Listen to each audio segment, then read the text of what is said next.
People were tired of bland food. Somewhere in the endless grey of a European winter, a nobleman once stared at his boiled meat, grey, rubbery, hopeless, and thought, if only there was a bit of pepper. Spices. Cloves. Nutmeg. Cinnamon. Black pepper. Their smell whispered of warmth, luxury, and exotic lands. Their price rivaled gold. And they only grew in places so far away, most maps didn't even bother. So ships were sent. Many sank. Some were swallowed by storms. A few simply vanished. But the ones that made it, they didn't come with empty hands. They came with cannons. And somewhere along the way, the world changed, because someone, somewhere, had once sneezed over a bowl of soup. It always begins in kitchens. Not the grand, echoing kitchens of palaces, but the smaller ones, smoky, drafty, and full of cooks cursing at boiling pots. In 15th century Europe, food was a problem. It wasn't that there wasn't enough. It was that everything tasted like wet cloth and sadness. Boiled beef, boiled cabbage, boiled hope. Meat was salted until it resembled leather, and bread was often dense enough to be weaponized.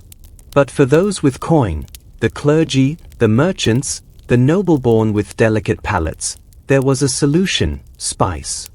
Not just for taste. Oh no. Spice preserved food, masked rotting odors, and, more importantly, made you seem important. If your meal smelled exotic, you were clearly well connected. If your porridge had cinnamon, you probably had ships. And if your cook used nutmeg in the morning and cloves at night, people assumed you had opinions about Renaissance architecture. And so, demand soared. Traders crossed deserts and seas, and sacks of peppercorns were weighed like gold. But the spice trail was long. Too long. Arab merchants controlled the middle. The Venetians taxed the end. Everyone else paid and grumbled. Then came Portugal, suddenly deciding that boats were better than bribes. In the late 1400s, Portuguese explorers crept around the coast of Africa like nosy neighbors. One of them, Vasco da Gama, accidentally became famous by sailing all the way to India and returning with a ship full of pepper and a head full of sunburn. That changed everything. Suddenly, spice wasn't just a luxury, it was a possibility. It was also, inconveniently, on the wrong side of the world. Meanwhile, in the Low Countries, the Dutch were watching. They had windmills, they had ships, and they had a deep cultural frustration with the Spanish. When the Protestant Reformation happened, things got personal. Spain ruled over the Netherlands, and Spain liked controlling trade. The Dutch, in turn, liked not being told what to do, especially by men who wore ruffles and carried swords for decoration. So the Dutch rebelled. And when you're in rebellion, what better way to prove a point than to outdo your enemy's spice trade? Enter the merchants. In smoky guild halls lit by candles and ambition, plans were made. Charts were drawn. Ships were built. These weren't state-sponsored expeditions like Portugal's, they were shareholder ventures. Investors pooled money. Captains were hired. Sailors were promised hazard pay, which meant they'd be paid double if they survived, which, statistically, they wouldn't. In 1595, a fleet of 4 Dutch ships under Cornelis de Houtman left for the East Indies. They packed dried fish, beer, cheese, and more dried fish. One sailor brought a live parrot, which promptly died near Madagascar. They also brought cannonballs, treaties printed in Latin no one would read, and barrels of wine, which they drank immediately. The voyage was slow and full of dysentery. They traded poorly, annoyed local rulers, and lost half the crew. But when they returned, months later, tattered and wheezing, they had something precious: cloves. Not many. Just enough. But enough was enough. The Dutch called a meeting. It was held in 1602, in a chilly room filled with velvet coats and arguments. The solution? Create a company. A proper one. With ships, soldiers, officers, and permission to declare war. Thus, the Verenigde Oostindische Company, or VOC, was born. The first multinational corporation. The first publicly traded company. The first to pay dividends in nutmeg. The VOC had a simple business plan. Go to the islands where spices grew. Buy or take them. Prevent anyone else from doing the same. They began with Banda, Ternate, Tidor, tiny specks on a map, bursting with nutmeg trees and complicated politics. The locals had systems. Alliances. Ceremonies. Languages. The Dutch had maps, contracts, and a large amount of gunpowder. From the start, things were awkward. The VOC wanted exclusive contracts. The local rulers wanted respect. Misunderstandings happened, partly due to translation, partly due to arrogance, and partly due to people who thought a cannon could replace diplomacy. Still, deals were signed. Forts were built. And slowly, the Dutch wrapped their hands around the spice trade. But it came at a cost. The sailors lived like mold. Officers hoarded cloves.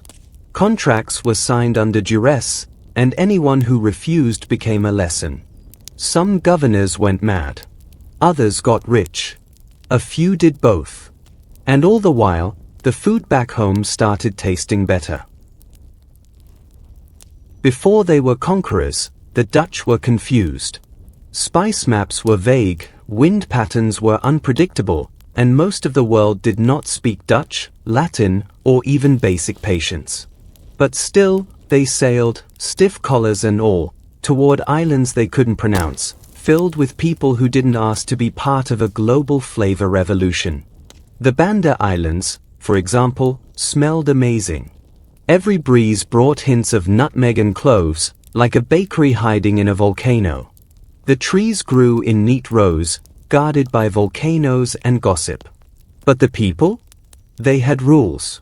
They had systems. They knew what nutmeg was worth. The Dutch, meanwhile, had cannonballs and contracts. They began politely. Trade was offered. Gifts were exchanged. Someone tried to hand a ruler a cheese wheel. Then came the treaties. Dense, multilingual, and always skewed, like trying to buy someone's house using monopoly rules. The locals signed some. Ignored others. Occasionally, they tore one up and used it as kindling. The Dutch, not used to ambiguity, began drawing lines, literal ones, around trees, around villages, around entire islands. This is now VOC land, they said, confidently, while standing on someone's goat. Back in Amsterdam, the VOC board was thrilled. Charts showed spice exports rising. Dividends were paid. Investors cheered. No one asked why so many letters from the east smelled faintly of mildew and desperation. Sailing eastward became a booming industry. Shipbuilders sharpened their saws. Sailors lined up for contracts they didn't read. Most were poor. Some were criminals. A few were experts in navigation, though most were just good at not dying. They signed papers with big promises and small print, months at sea, cramped sleeping quarters, and meals that alternated between fish and regrets. Life on board was a series of bodily inconveniences. Rats chewed everything, including maps. Drinking water turned green. Toilets were ropes. Entertainment involved lice races or singing about women no one had seen in years. Sometimes, sailors whispered about paradise, warm islands with soft beaches and softer rules. It kept them rowing. When they arrived, the truth was stranger. The islands weren't empty, they were complicated. Dozens of kingdoms, dialects, rituals. Rulers with long titles and longer memories. Women who knew more about trade than the Dutch clerks who came to count coconuts. Spice wasn't picked, it was earned, gifted, fought over, mourned. Still, VOC policy was simple: exclusive contracts or exclusive consequences. When negotiations failed, and they often did, gunships were called. Forts were reinforced. Flags were raised. The VOC logo was painted on everything, including stolen chairs. But conquest brought logistical issues. Who would pick the spices? Who would haul them to port? The Dutch tried hiring locals. That failed. They tried importing labor. That failed worse. Finally, they turned to the old answer, force. Some islands saw their populations halved in months. Others were evacuated, resettled, or replaced.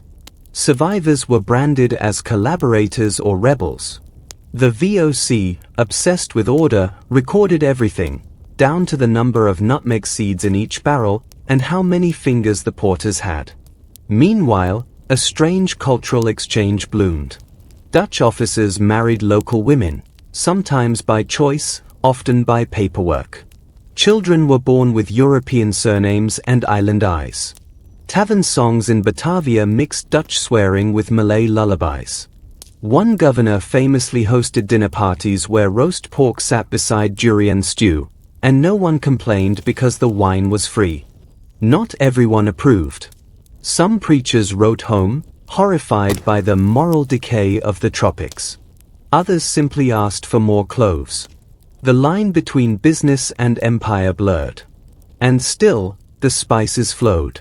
By the mid-1600s, the Dutch had clawed control over the Moluccas, Java, Banda, and the trade routes beyond.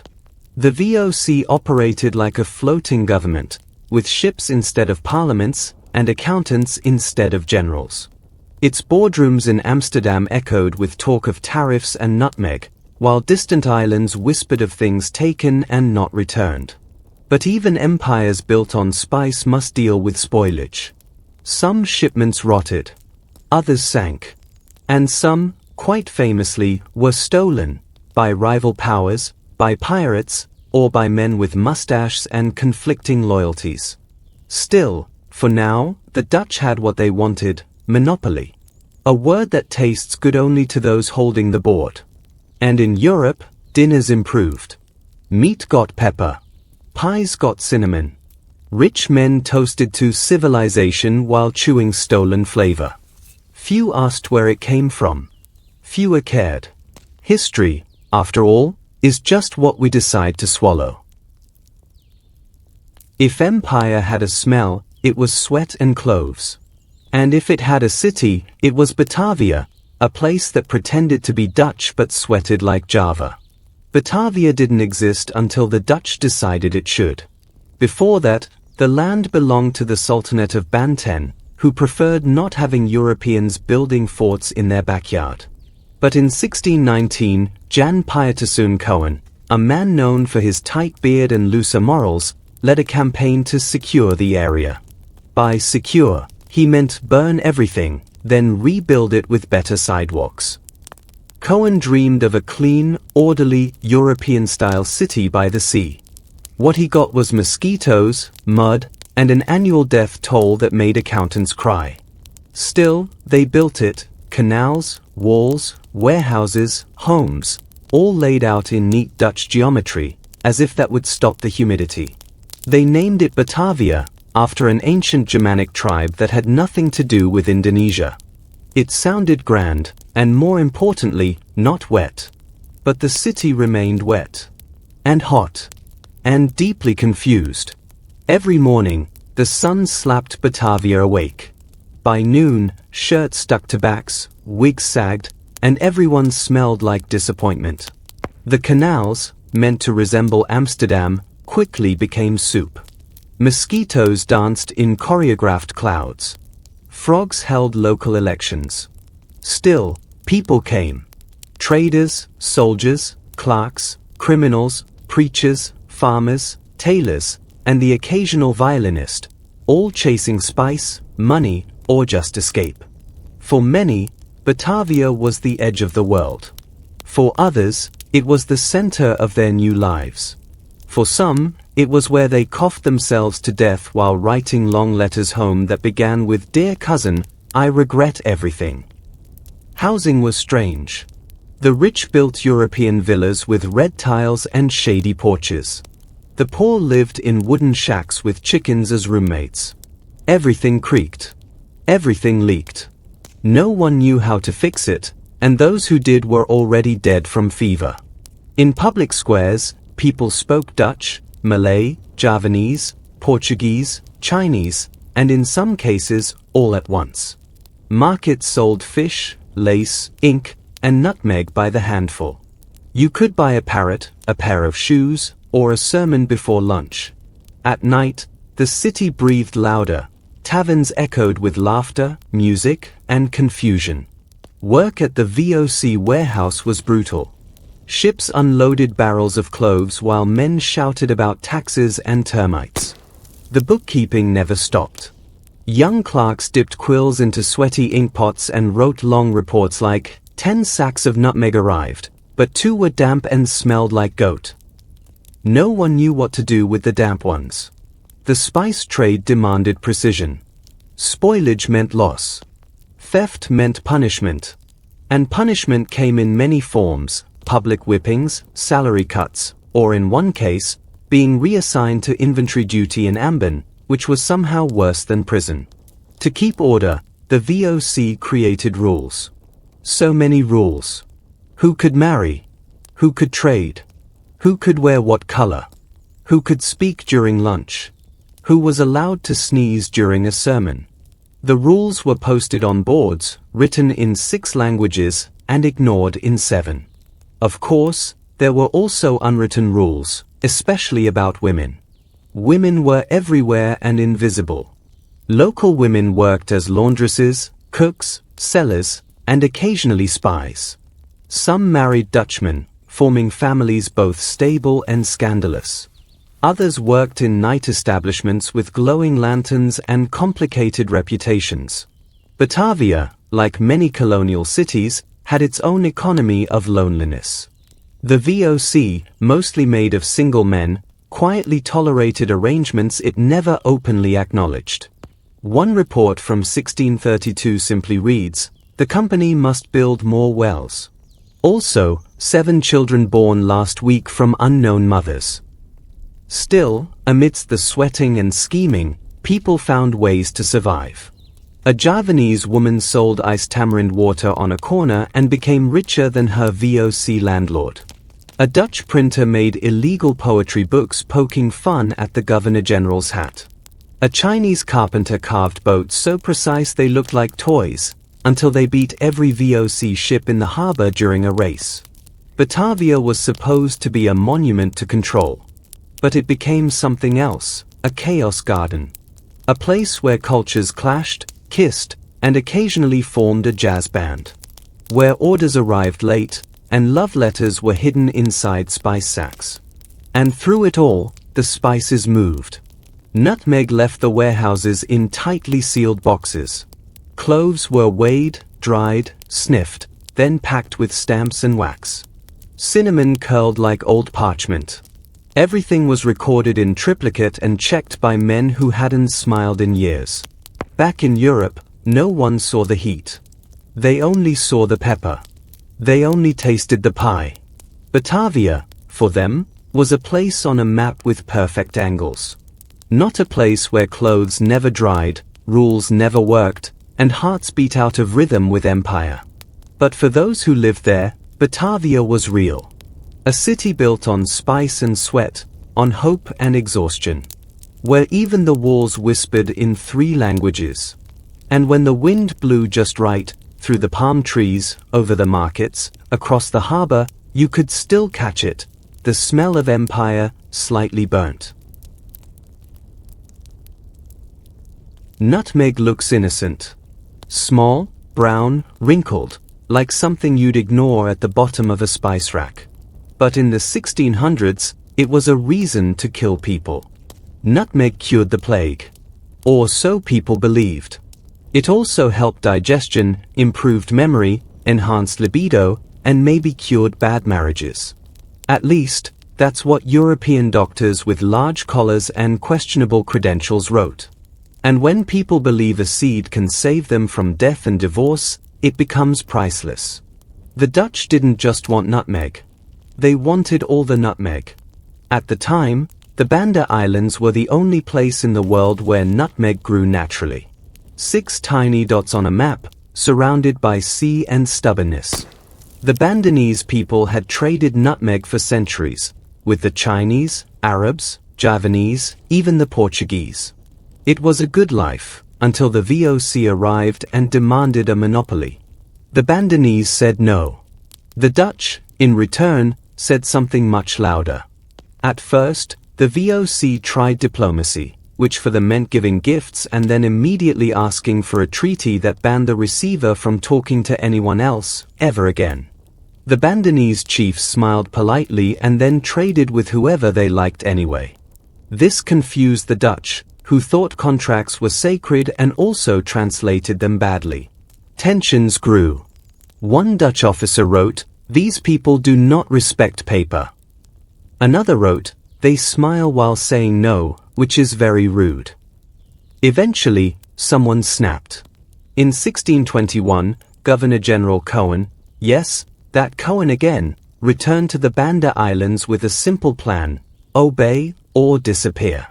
He brought ships, cannons, soldiers, and accountants.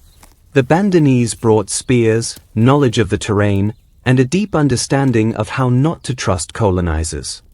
What followed wasn't a battle. It was a purge. Villages were burned. Fields were destroyed. Chiefs were hanged. Survivors were hunted. Thousands died. The VOC called it a necessary consolidation of trade. History calls it genocide. The Bandanese were either killed, exiled, or enslaved. Their lands were divided and handed to Dutch planters. Nutmeg had been secured. But now the VOC had a new problem: labor. They wanted nutmeg. They had land. They had ownership. What they didn't have were workers. So they brought in people from elsewhere, slaves from other islands, from India, even from Africa. The Banda Islands, once free and full of stories, became spice factories. Each plantation, or paken, was managed by a Dutchman with a big hat and a ledger. Some were ex-soldiers. Some were ex-criminals. Some were just bad at farming. They had to grow nutmeg or face fines. Or worse, be recalled to Amsterdam. The spice was harvested by others. Men, women, children. They climbed the trees, picked the fruit, dried the seeds, sorted them by size, packed them in barrels. Always under watch. Always under numbers. One overseer reportedly counted 4,000 nutmeg seeds in a single day and never smiled again. And still, not everything went smoothly. Nutmeg trees are moody. They don't grow well when they are sad. And Banda, now empty of its people, felt very sad. The VOC tried to cheer things up. They built churches. They imported cows. They renamed everything. But the trees missed their old caretakers, and yields dropped. Some plantations failed. Others caught fire. One was swallowed by a landslide, which the locals said was the island spitting the Dutch back out. Meanwhile, back in Europe, prices soared. Nutmeg was stored in vaults, guarded like treasure. A single sack could buy you a house. A handful could pay for a wedding. A sprinkle made your bland potato soup feel like a royal meal. And yet, the VOC worried. Because monopoly breeds enemies. The British had been watching. They had their own company, their own ships, and their own dreams of monopoly. They also had a small island nearby called Run, technically part of the Banda Group, but not under Dutch control. The Bandanese had given it to the British just to spite the VOC. The Dutch were not amused. Run became a symbol, a stubborn, nutmeg-covered middle finger waving across the water. The VOC tried to take it. The British fought back. Back and forth it went, until both sides got bored, then angry, then tired. Eventually, they agreed to trade islands. Yes, trade. In 1667, the British gave up Run, and the Dutch gave up a little island in North America called New Amsterdam. You might know it by its new name, New York. So, to be clear, The Dutch gave up Manhattan, the future center of global finance and chaos, in exchange for a nutmeg island that, at that point, had already stopped growing much nutmeg. This is what obsession does. Back in Banda, the VOC kept counting seeds. Overseers yelled. Labours wilted. Ships came and went. Forts stood proud and crumbling. The land never quite healed. And yet, the spice flowed. To cakes in Paris, sausages in Berlin, wine in Florence, and pipe smoke in London. It had the taste of empire. Of blood, sweat, and paperwork. And sometimes, just sometimes, when a Dutch planter looked across the trees at sunset, he could almost hear it, the wind muttering in an old Bandanese tongue, saying, "This was never yours." After nutmeg came cinnamon. Not because the Dutch loved cinnamon, though many did, but because it was easier to control than the people of Banda, and slightly less likely to explode. Cinnamon grows best in Ceylon. Today we call it Sri Lanka, but in the 17th century, it was a complicated island full of kings, temples, Portuguese forts, Dutch ambition, and cinnamon trees.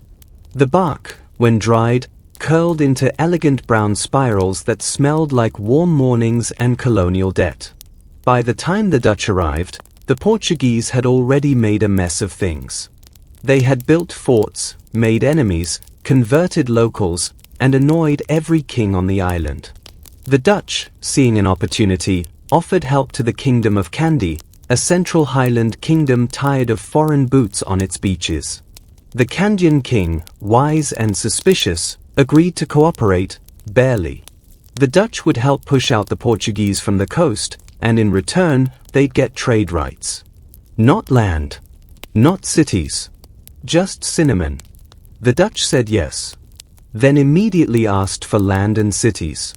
This became a pattern. Every agreement was stretched. Every promise had a footnote.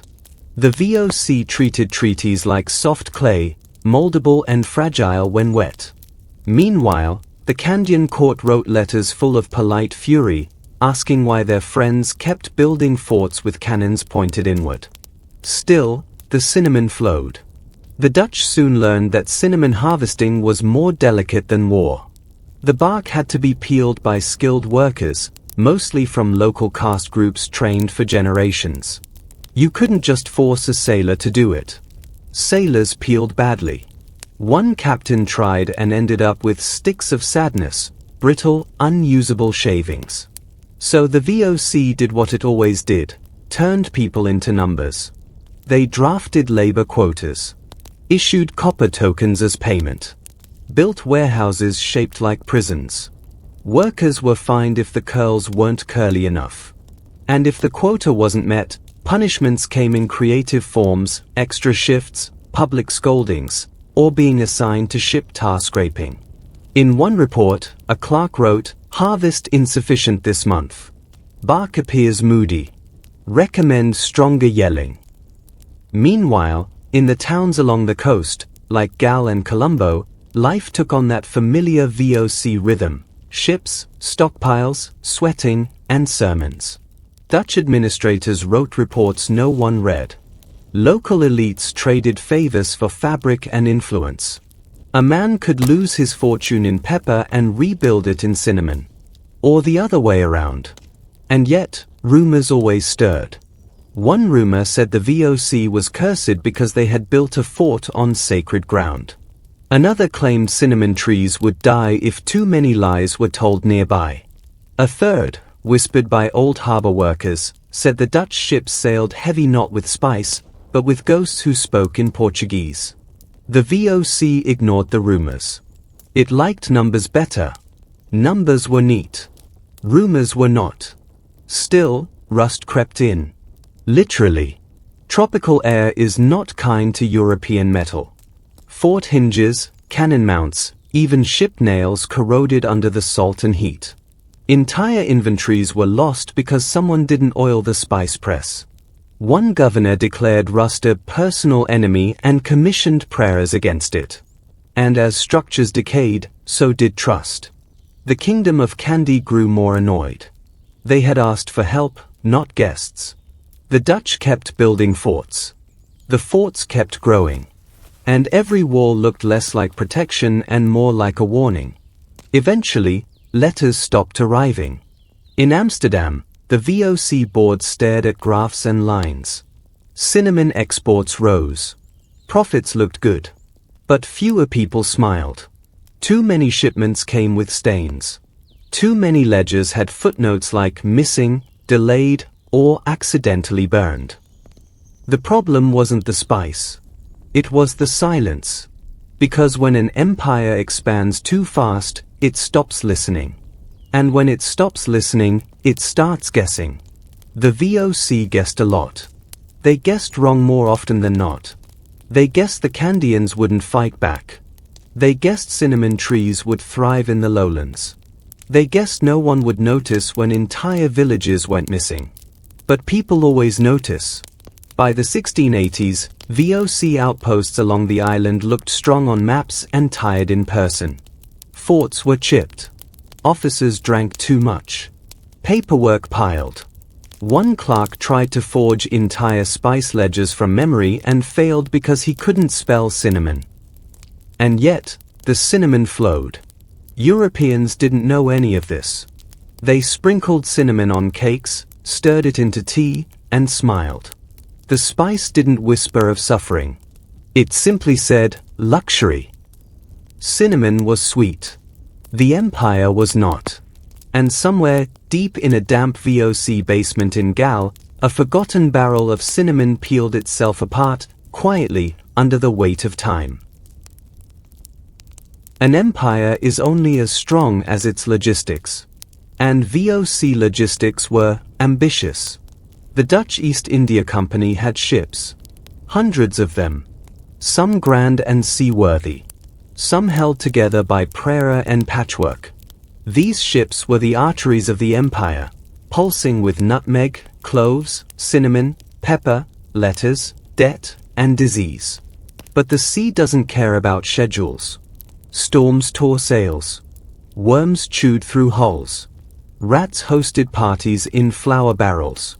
Captains argued with winds.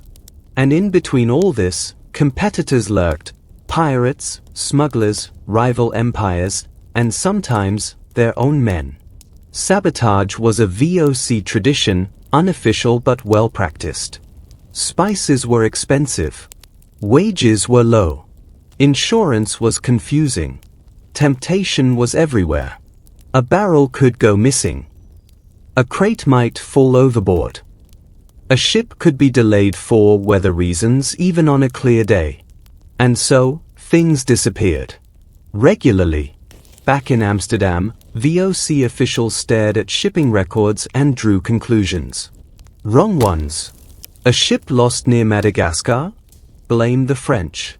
Missing nutmeg from Batavia? Probably native thieves. Damaged cinnamon barrels? Must have been mishandled in Ceylon. In truth, sometimes it was the sailors. Sometimes the officers.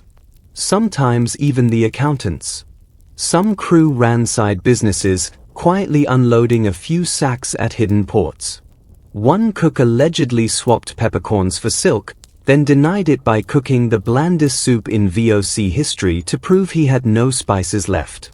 Still, ships had to sail. They were loaded with more than spice, silver bars, glassware, wool, wine, arms, and an absurd amount of cheese. The Dutch loved cheese. They brought cheese everywhere, even where no one asked. Routes stretched from Amsterdam to the Cape of Good Hope, to Ceylon, to Batavia, to Ambon, to Banda, to Malacca, to Japan, to wherever the wind and ambition took them. Some trips lasted 18 months. Others never ended. The Cape of Good Hope became a crucial stop, not for spice, but for survival. There, the Dutch planted gardens, built a fort, and annoyed local herders. Ships stopped to resupply. Sick crew were dumped politely on land, then quietly forgotten. Botanists were sent to study plants. They named everything after themselves. A flower? Tulipa van Houteni. A rock? Cohen stone. A type of fever? Dutch size. Everything bloomed, except trust. Then came the smugglers. The VOC hated them. Smugglers bought from locals. Sold to rivals. Traded outside VOC prices. Wore flamboyant hats.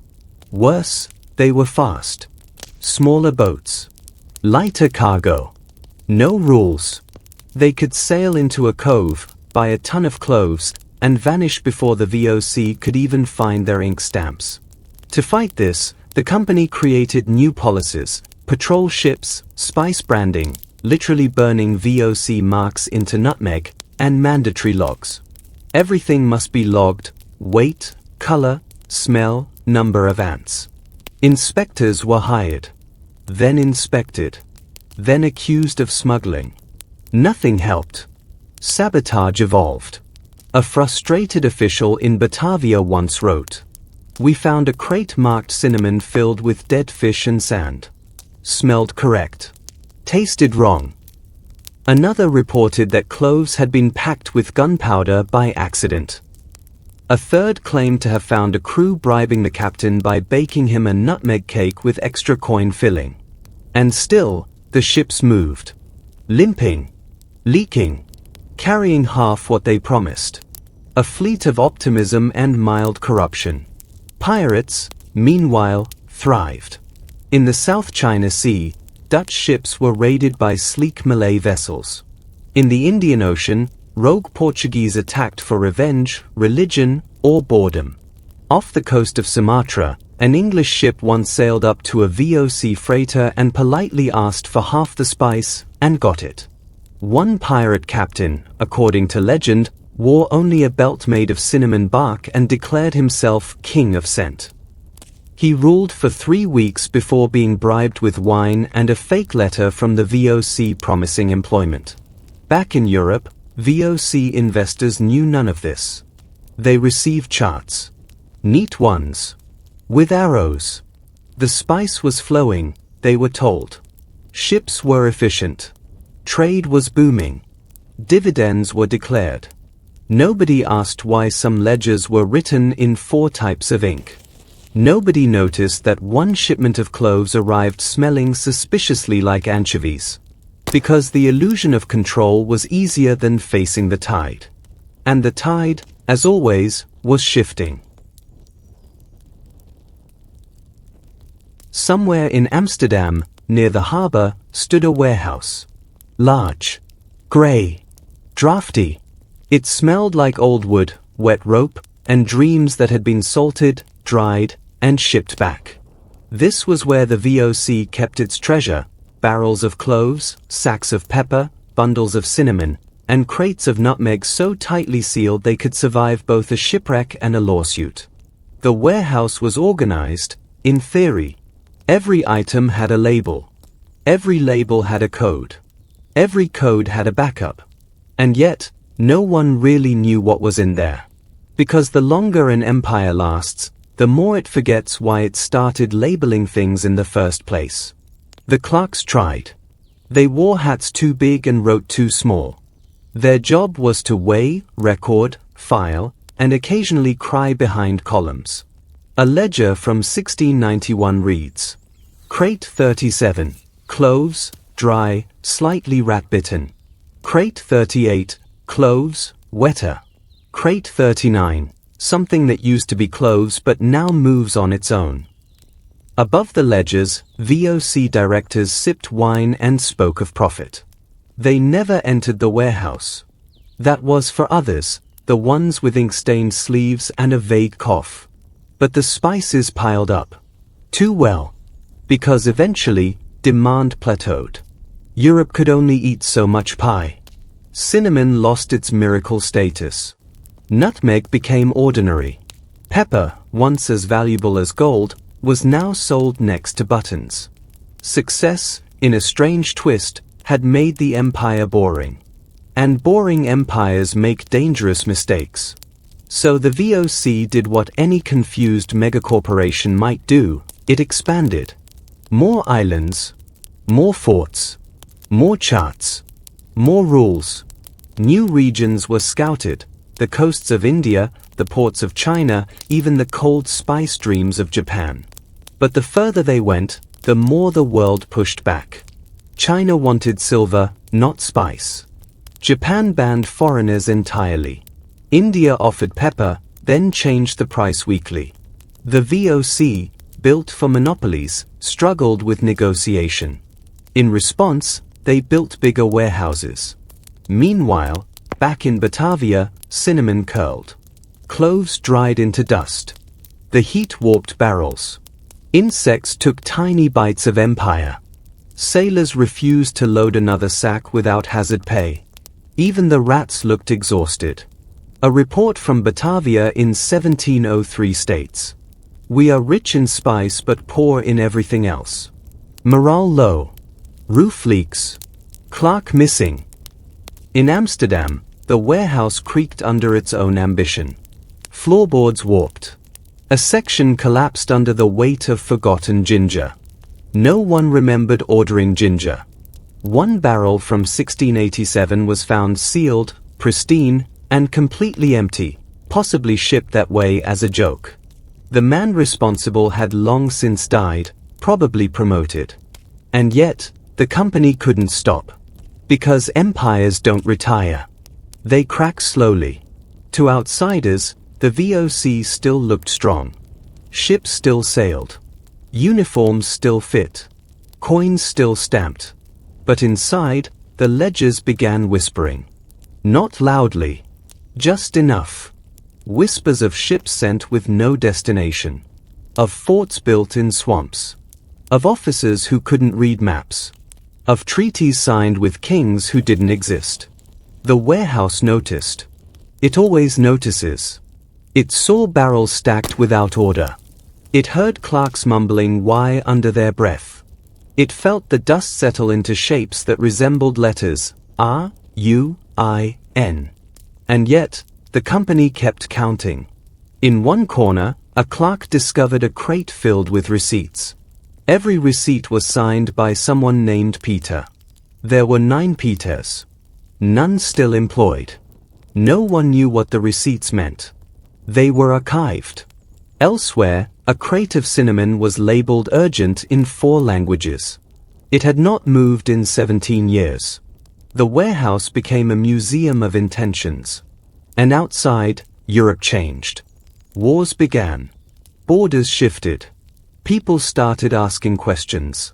Why did a single company rule whole islands? Why did a sack of cloves cost more than a horse? Why did the directors receive more in dividend than the sailors received in death benefit? The answers came slowly, usually after tea. And so, the warehouse waited. 4. Heavy. Whispers echoing. Every spice still fragrant. Every regret catalogued. Every box a tiny monument to a century of overconfidence. History, after all, has a smell. In the case of the VOC, it was clove-scented failure. Debt is quieter than cannon fire. It creeps, grows roots, fills ledgers, and one day, without warning, it owns you. By the early 1700s, the VOC had everything: forts, ships, contracts, colonies, flags, ledgers, offices, and warehouses full of spice. It also had something harder to measure: fatigue. Not just exhaustion of sailors or laborers, but imperial fatigue, the slow wearing down of a machine that was never built to last this long. At first, the signs were small. Delayed shipments. Fewer investors. More complaints from ports like Makassar, Malacca, and Cochin. Then came the audits. Then came the debts. Because every expansion had a cost. The company borrowed silver to build forts. It borrowed more to pay salaries. It borrowed again to repair ships, and then again to fight the wars started by earlier ships. The VOC's books looked like an ancient spell, full of strange symbols, marginalia, and numbers that didn't like each other.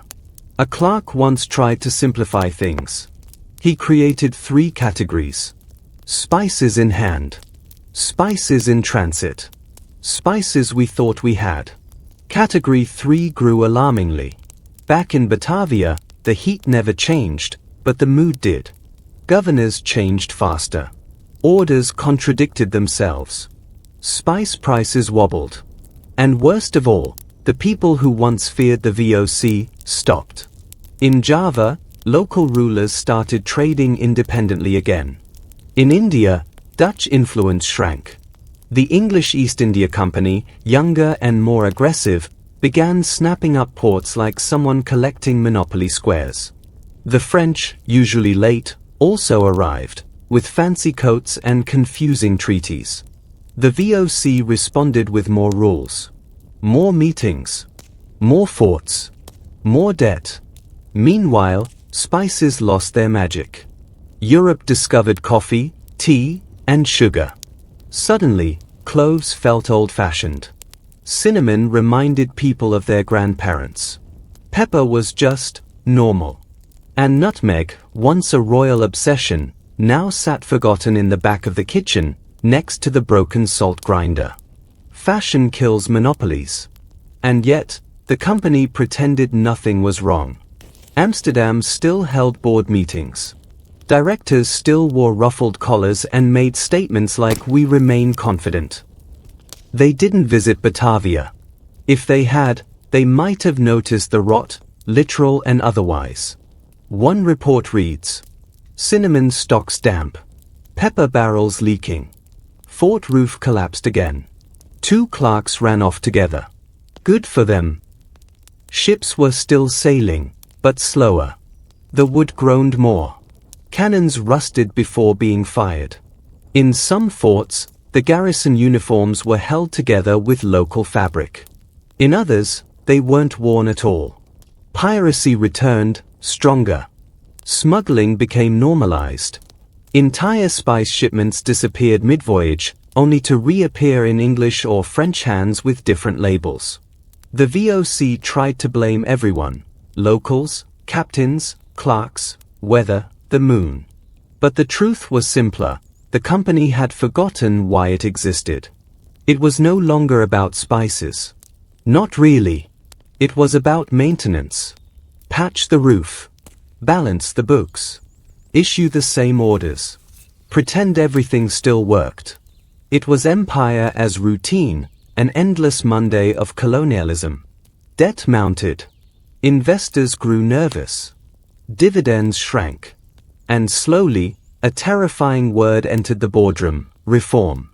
They hired new auditors. Fired middle managers. Renamed positions. One position, Clove Inspector General of the Eastern Archipelago, was quietly deleted after someone asked what it actually did. In Batavia, a new governor tried optimism. He held parades. Issued coins. Hosted a diplomatic dinner where every dish featured nutmeg, stew, bread, wine, even the candles were scented. A guest described the experience as memorable and violently fragrant. It didn't help. The next month, a fire in the warehouse destroyed 12 years of pepper inventory. The insurance company politely vanished. Rumors spread that the fire was started by an overworked clerk who mistook black powder for black pepper. No one could prove it. No one wanted to. The VOC continued. Because empires don't stop. They leak, rust, forget, and sigh, but they don't stop. Not until something else makes the decision for them. By the late 1700s, that something was the Dutch government. Faced with a company too big to succeed and too broke to fail, the state intervened. Whispers of nationalization. Of shutting it down. Of ending the grandest corporate experiment in human history with a shrug and a spreadsheet. Back in the Batavia office, a clerk added a final entry to a forgotten ledger. Note, still owe 6 crates of cloves to someone named Willem. No one knows who Willem is. Barrel used as stool. Outside, the port was quiet. The spice ship still bobbed, tied to docks built in an age of hope. The wind still carried hints of cinnamon. But now, it also smelled faintly of mildew, ink, and something else. Endings. The VOC began as a company. It ended as a memory. Not with a bang, but with a committee. In its early years, the VOC had been radical, a corporation with its own army, navy, currency, diplomats, and permission to declare war. But by the late 1700s, it had become something stranger, a bureaucracy that didn't know why it existed. Inside the Amsterdam headquarters, the carpet still smelled of tobacco and ambition. But the desks were dusty. The portraits on the walls, once symbols of pride, now looked like disappointed ancestors. The latest generation of directors spent more time discussing office furniture than trade policy. The company had forgotten how to trade. They still talked about trade, of course. Spices, ships, ports, and tariffs. These were all discussed in long, looping meetings filled with phrases like projected volume estimates and adjusted fiscal nutmeg expectations. But none of them had been to Batavia. None of them had seen a pepper plant. One director thought cinnamon came from a root. Another believed cloves were a type of dried fish. In a way, it made sense. The VOC no longer ran on spice. It ran on reports. Thousands of them. Crates of paper were shipped from Asia to the Netherlands each year. Not spice, paper. Reports about spice. Reports about reports. Some ships carried nothing but reports. A frustrated captain once complained, "My ship leaks ink." Outposts across the East Indies were required to file forms for everything. 10 coconuts harvested? Fill out Form 74C. Roof collapse during monsoon? That's 42R. Suspect your supervisor is a smuggler? Please submit 91T along with 2 witnesses and a cinnamon sample. Clerks ruled the empire now. These were not the daring sailors or cunning merchants of the past. These were men with good posture, dry hands, and a love of folders. They believed in order. They believed in the power of stamps. Some took pride in never having touched actual spice. It kept their cuffs clean. Meanwhile, the world changed. Napoleon rose. France declared war on everyone. Britain smiled politely, then took over every strategic port it could find. The Dutch Republic itself was collapsing, first into revolution, then into occupation. The VOC, once an arm of the Dutch state, now found itself without a state to lean on. And so it leaned inward. Meetings grew longer. Budgets grew stranger. One internal memo requested funds for a ceremonial spice bell to improve staff morale. Another proposed mandatory clove-themed poetry Fridays. Both were approved. The Batavia office sent back confused replies. They had real problems. Supply routes failing, uprising simmering, buildings collapsing, malaria returning. One port wrote simply, "Please stop sending directives. Send nails." But the company didn't understand reality anymore. It understood systems. Charts. Policies. A place like Banda wasn't a living island, it was a code on a spreadsheet. A row. A cell. A box to tick. When a governor-general in Ceylon asked if he could reduce cinnamon output due to flooding and death, the VOC replied, only if matched by equivalent increase in clove efficiency. The clerks nodded at this. It looked balanced on paper.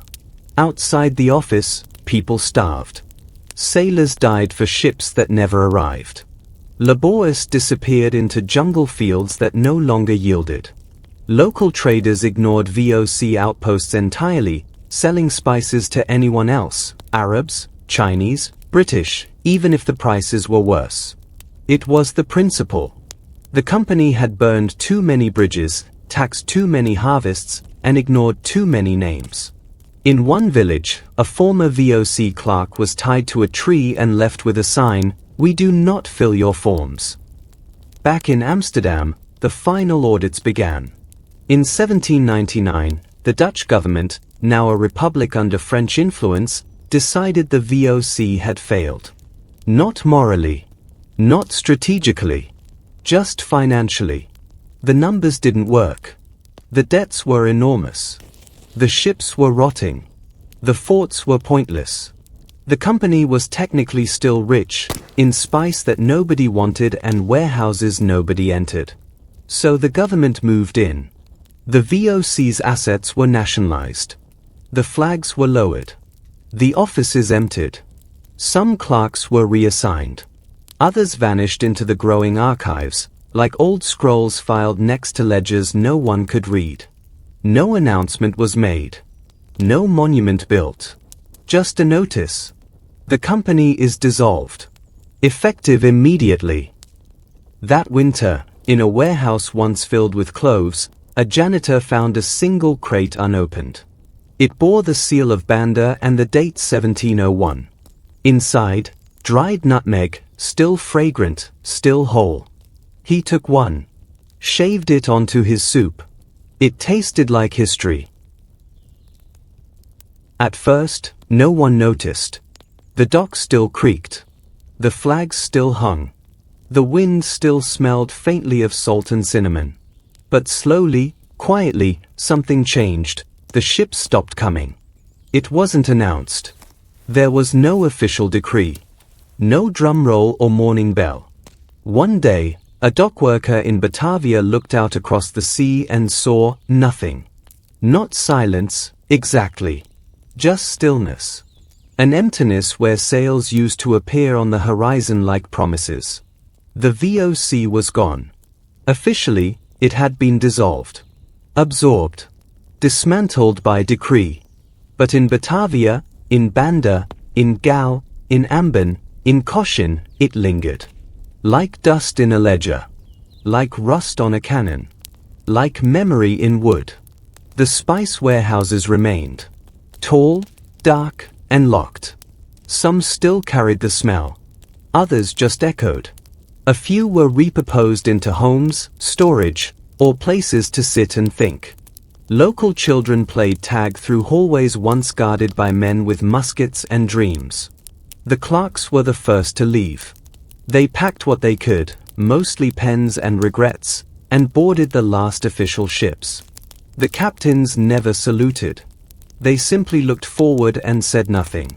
The soldiers left next. Slowly. Quietly. Some were reassigned by the new Dutch government. Others disappeared into the countryside.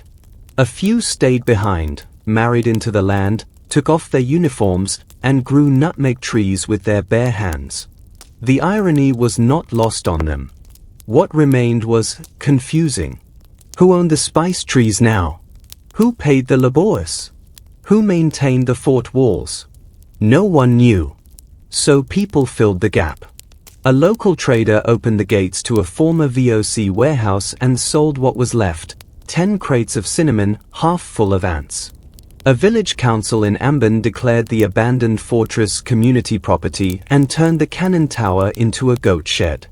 In Banda, a former enslaved worker became the unofficial mayor of a town that didn't exist on any map. The maps themselves became outdated overnight. For over 200 years, Dutch charts had defined the world, which island was valuable, which bay was strategic, which village was taxable. Now, the lines meant little. People redrew them, or ignored them entirely. The company had been the frame around the picture. With the frame gone, the picture shifted. Messier, but freer. Still, the ghosts remained. Not literal ones, though some swore the warehouses whispered at night, but ghost habits. People still filed things, even when there was no office. They still quoted company rules, even when no one enforced them. One elderly man in Batavia continued polishing the brass VOC logo on an abandoned ship for 10 years. He said it calmed him. In Amsterdam, the void was harder to process. The VOC had been part of the Dutch identity, as much myth as machine. For generations, it had brought wealth, pride, and pepper. Now it was gone, and nobody wanted to talk about it. The buildings were repurposed. The documents were archived. The debts were absorbed by the state, like a parent paying off their teenager's bad business idea. Some investors sued. Others drank. One former director opened a small museum in his attic, featuring a single nutmeg and a chair labeled Company Seat, 1752 to 1799. No one visited. Historians wrote. Some blamed mismanagement. Others blamed overexpansion, greed, disease, changing trade winds, or even the British. One blamed sugar. Another wrote a poem titled Elegy for a Spicy Mistake and was never published. The truth was simpler. The VOC collapsed because it was too much for too long. Too many ships. Too many rules. Too many pages in too many ledgers about too little that mattered. And so the ships stopped coming. The ocean, which had once carried empire, now carried only salt and stories. Former sailors returned to small towns and told tales no one believed. "I saw a volcano made of cloves," said one. "I watched cinnamon bark curl in the sun," said another. "I sank a ship with a barrel of pepper," claimed a third. No one questioned them. No one cared. But sometimes, late at night, someone would step out near the docks, maybe in Batavia, maybe in Zeeland, and look at the horizon. Just to check. Just to see if maybe, somehow, a tall ship with square sails might appear. Painted with fading orange and bearing a flag with 3 letters. VOC. But it never did.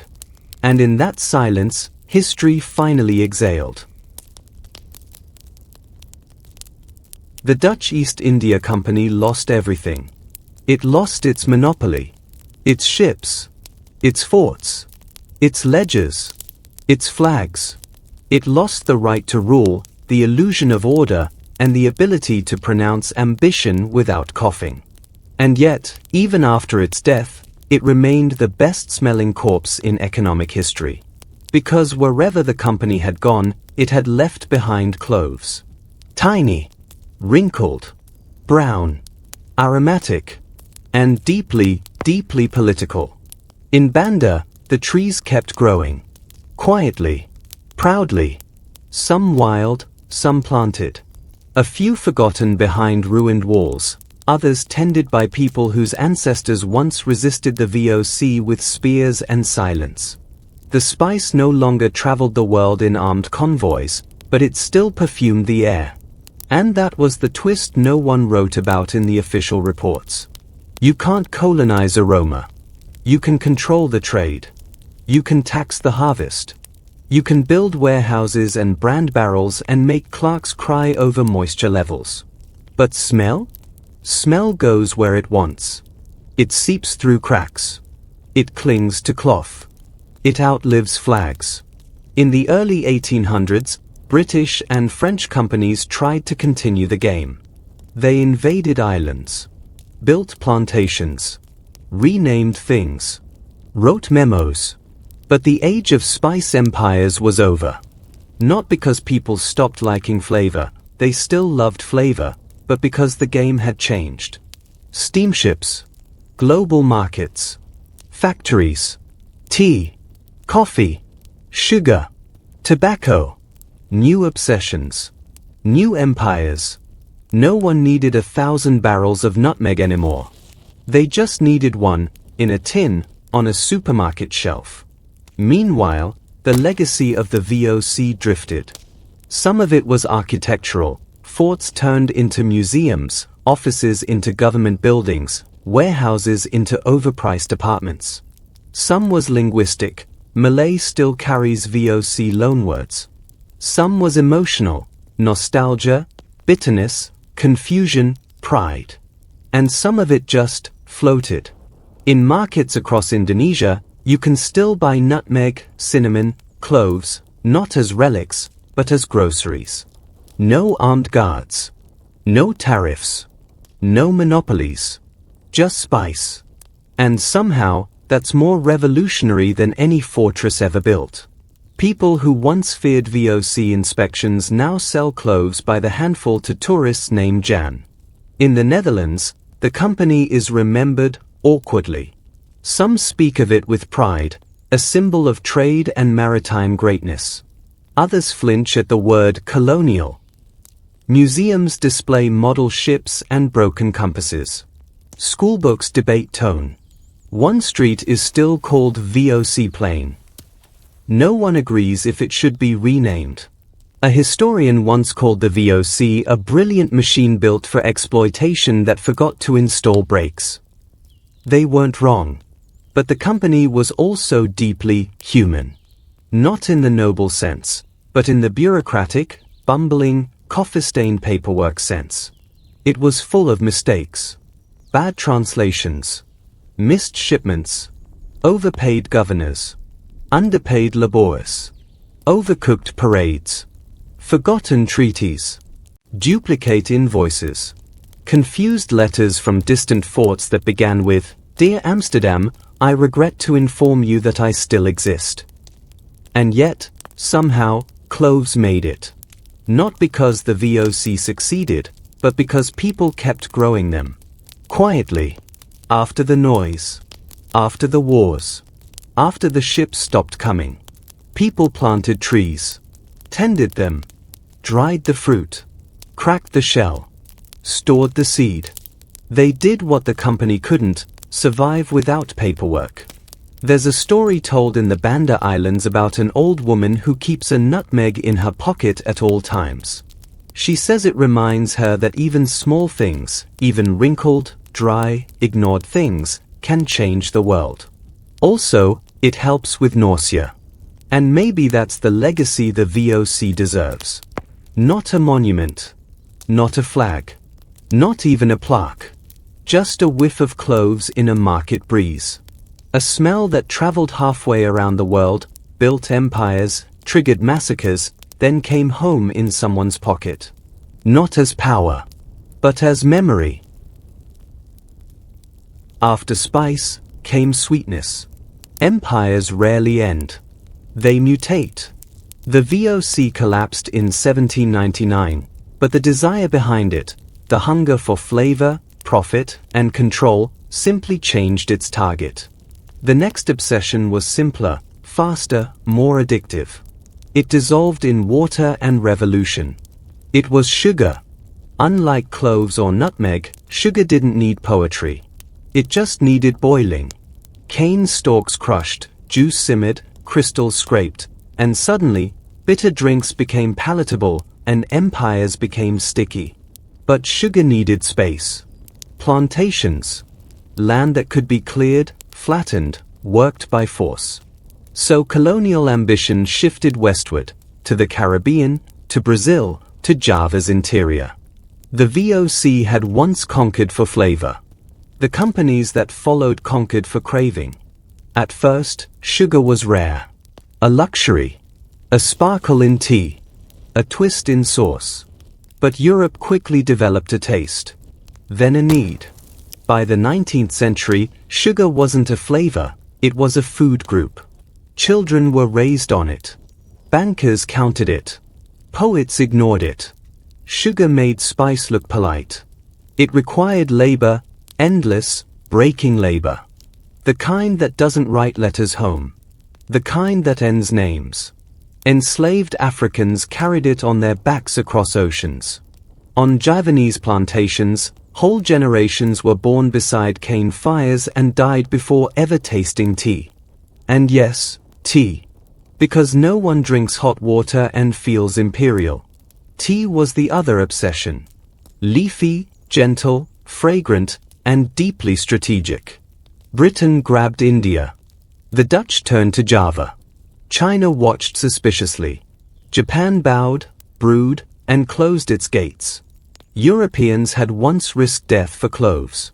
Now, they lined up politely for boiled leaves in porcelain cups. But don't be fooled by the sources, tea was war. Trade routes shifted. Forts relocated. Whole shipping schedules were redrawn to serve caffeine and sweetness. Spice faded into the background, still present, but no longer the main actor. Nutmeg became background seasoning. Cloves, holiday garnish. Cinnamon, a bakery flourish. The great Rempa machine had become a ghost kitchen. And yet, the VOC's shadow lingered. Its habit survived. The logbooks, the tariffs, the ledgers, the uniformed boredom of administrators making decisions thousands of kilometers away. Sugar might not smell like cloves, but it came wrapped in the same paperwork. Even as companies changed names, British East India, Dutch Colonial Administration, French Overseas Ministry, the template remained. Send ships. Plant flags. Flatten resistance. Export flavor. Import profit. Repeat. One colonial officer in Java, decades after the VOC died, was asked why he still used VOC-style forms. He replied, because they're already printed. The spice era was over. But the filing cabinets lived on. Back in Amsterdam, a cafe opened in the 1820s serving Java-style tea and cakes. It had a map of the East Indies painted on the wall and sold nutmeg in little cloth bags labeled authentic. A clerk from the old VOC days visited once and said nothing. He just drank his tea and smelled the cinnamon in the air. Some said the VOC died of debt. Others blamed corruption. Or war. Or the French. But maybe the truth is simpler, it was replaced. Not erased. Just folded into something newer. Slicker. More caffeinated. History rarely deletes. It rebrands. The same ships that once carried cloves now carried sugarcane cuttings. The same forts defended tea roots. The same ports, Batavia, Colombo, Gal, changed uniforms, currencies, and flags, but not their purpose. The Dutch, who once wept over lost nutmeg, now measured profits in sacks of crystal. A factory in the Netherlands began producing cinnamon-flavored candy in 1842. It used none of the original spice. The label said VOC style. No one complained. Even the rituals changed. Where once nobles gathered to sniff cloves and quote Latin, now bureaucrats drank tea while arguing over import taxes. One archivist, tasked with restoring VOC records, spilled sugar on a 17th century ledger. The stain remains. Some say it smells faintly of regret. But in Banda, in Ambon, in the quiet groves of forgotten islands, spice trees still stood. Not in rows. Not in ledgers. Just growing. Quietly. Without orders. And maybe that's the final joke. Empires chased spices across oceans. They bled, schemed, lied, and cooked. But in the end, it was the spice trees that endured. Not because of policy, but because someone remembered to water them. The Dutch East India Company was gone. The ships were gone. The ports, renamed. The flags, folded. The ledgers, shelved. But some things lingered, in kitchens. History is often written in treaties and tombstones, but it survives in recipes. And the VOC, for all its violence, greed, and paperwork, left behind cookbooks. In an attic in Amsterdam, a handwritten journal labeled Spijzen van de Oost, Delicacies of the East, lists dishes like nutmeg mutton broth, clove-infused sausage, and Batavian sugar cake with spice dust. There are no measurements. Just vague phrases like until fragrant and as the governor likes it. These were the edible monuments of empire. Dutch cuisine, once grey and boiled, had been changed.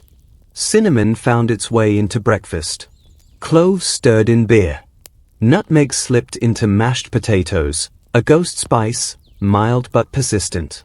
But the recipes faded, like the power they once symbolized. Some were simply forgotten. Others were erased, too tangled with memories people didn't want to taste anymore. After all, how do you serve Cohen's clove stew without choking on history? Still, fragments survived. In Java, an old woman still bakes a cake she calls roti belanda, spiced and heavy, sweet and stern. In Sri Lanka, a dish known as lamprey mixes cinnamon, rice, and colonial confusion into a banana leaf bundle. In Banda, nutmeg syrup is sold in recycled jars, no VOC official in sight. These aren't recreations. They're evolutions. The empire tried to standardize flavor. The people improvised. One recipe, dated 1734, is titled Governor's Wedding Pudding. The first line reads, "Begin with too much sugar. Add regret slowly." The next lines are water damaged. Possibly on purpose. Back in Europe, the flavors became nostalgia. Colonial-themed restaurants popped up in The Hague and Rotterdam. Dishes were served with names like Java Sunrise Soup or Moluccan Delight. Waiters wore uniforms inspired by 18th century sailors. The spice was real. The history, carefully boiled out. Customers rarely asked where the recipes came from. They just wanted something authentic. Authenticity, in this case, meant not too spicy and goes well with white wine. Meanwhile, the archives groaned with an indexed flavor. In Leiden's colonial library, a shelf holds dozens of notebooks from anonymous VOC wives, clerks, and cooks. One is labeled simply Kitchen, Ambon. Inside, recipes for clove vinegar, pepper cookies, and a spice blend for morning days. It ends with the phrase, "Do not let the cinnamon burn. It ruins everything." That line could apply to more than pastry. Because flavor, once used to control, had become personal, domestic, local. The empire lost its maps, but the spices stayed in family kitchens, passed down not as power, but as habit. A child in 1890s Amsterdam stirs nutmeg into hot milk without knowing why. A baker in 1920 Batavia adds clove to a birthday cake because Oma did. A cafe owner in Banda offers cinnamon coffee because it smells like childhood. And in this way, the empire becomes edible, digested, transformed, sweetened, softened, but never quite erased. Even today, a certain cake in the Netherlands is described as Indisch, though no one agrees on the ingredients. Some say cinnamon. Some say cardamom. Some say the name is a marketing trick. All agree it goes well with coffee and conversation. And so the VOC, the canons, contracts, conquests, survives in a slice of spice cake, served warm on a rainy afternoon. History, for all its grandeur, ends in small bites. Not with parades, but with teaspoons. What remains after an empire disappears? Not the cannons. They rust. Not the flags. They fade. Not even the maps. They are redrawn. But flavor lingers. Centuries after the VOC collapsed, the world still eats what it once fought for. Cinnamon rolls. Nutmeg custard. Pepper on everything.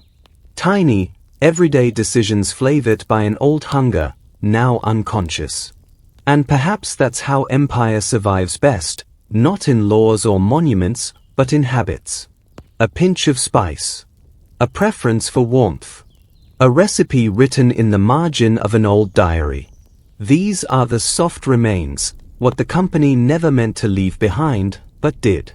In Jakarta, a vendor sells fried bananas sprinkled with cinnamon to students who've never heard of Jan Pietersoen Cohen.